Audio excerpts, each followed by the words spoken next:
哎，小伙伴们，大家好，大家好！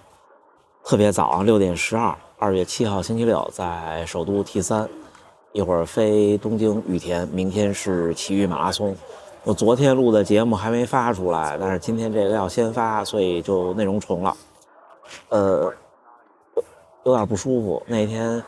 住那公寓，半夜阳台的那个窗户坏了，那个门，然后就北京降温的第一天，零下10多度。起来以后就嗓子疼醒了，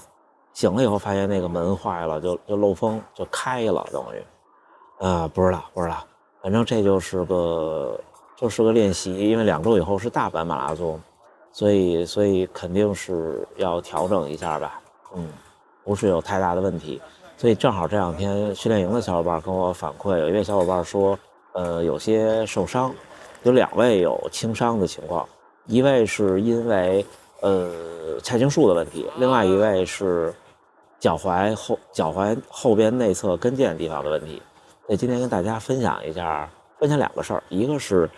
我觉得伤病到什么程度要停下来或者怎么停下来，还有一个事儿是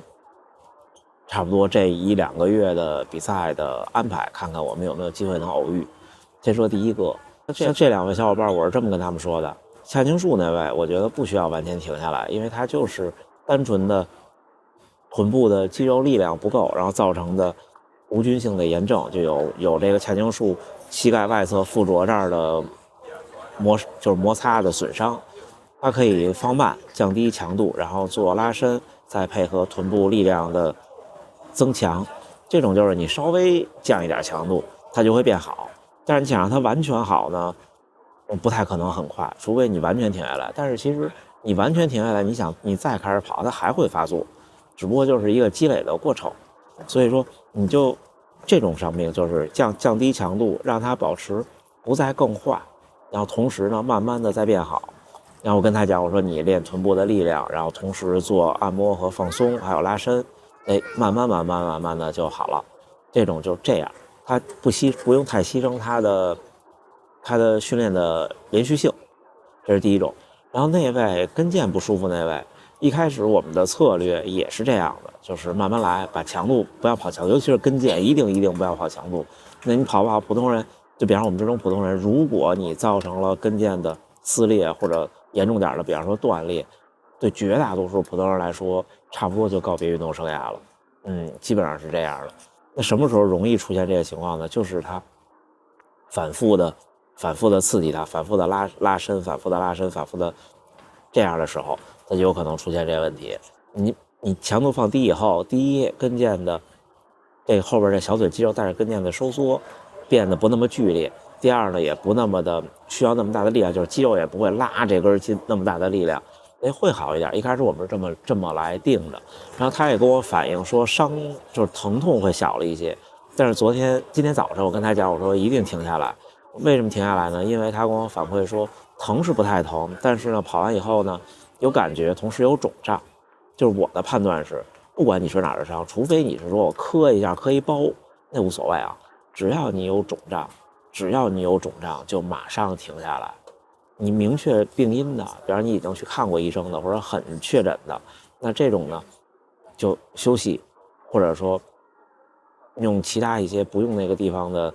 训练。比方说，大部分跑步的人，如果是脚踝受伤的话，大部分人选择自行车来维持有氧，或者你有条件游泳也可以。但是我觉得高强度的自行车可能比游泳对跑步的有氧维持会稍微好一些。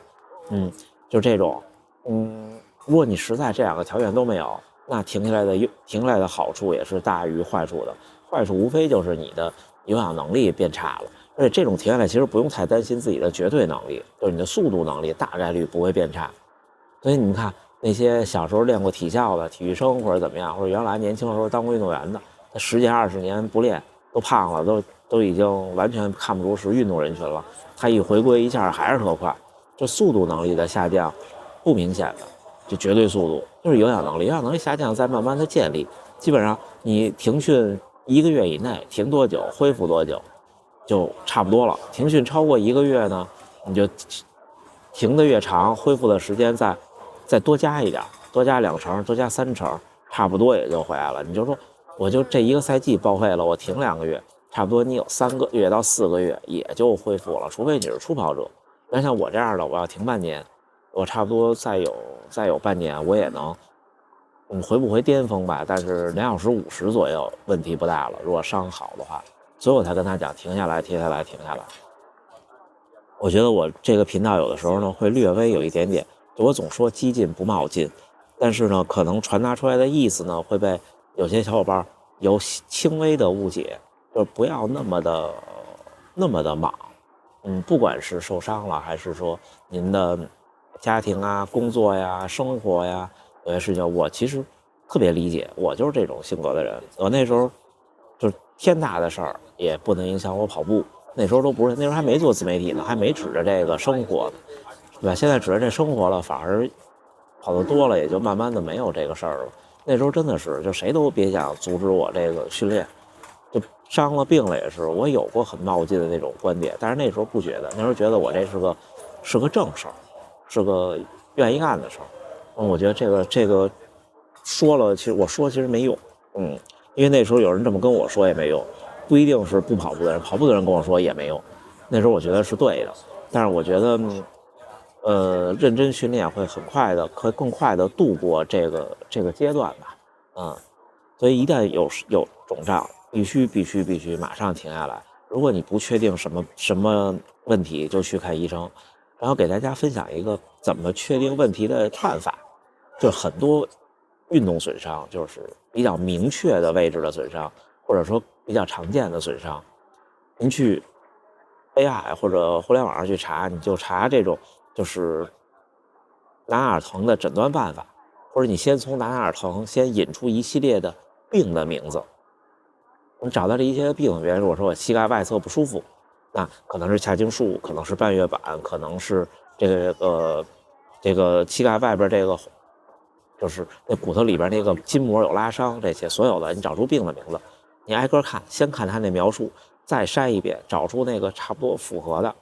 然后呢，你再把这病的名字加上一个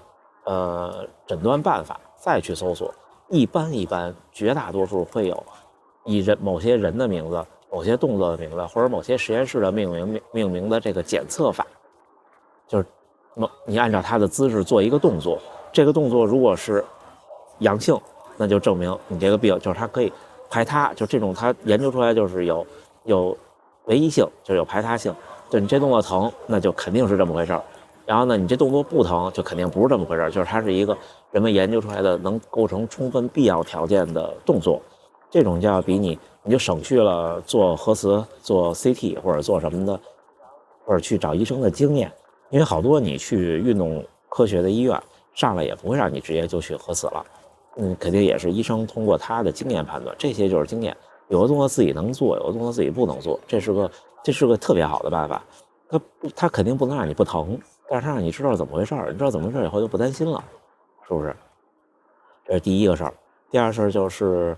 这段时间的安排，明天是奇遇马拉松，明天应该挺冷的。明天我的比赛策略是，大家过两天看到视频可能还会说一遍，就是我的比赛策略是，明天是一个加速的长距离，前面的32或者37公里慢一点，4分以外吧。但是要特冷的话，那就还是得看体感，特冷就控制不了。然后如果是正常状态，就是后边的几公里，如果没生病，我就加到马拉松配速，加到我的目标马拉松配速，找这种感觉。这种感觉平常很难得的在训练中，而且训练中也没有比赛的状态，没有比赛的补给。但是坏消息是我应该是生病了，就是喉咙的感觉是那种有点轻微的上呼吸道感染。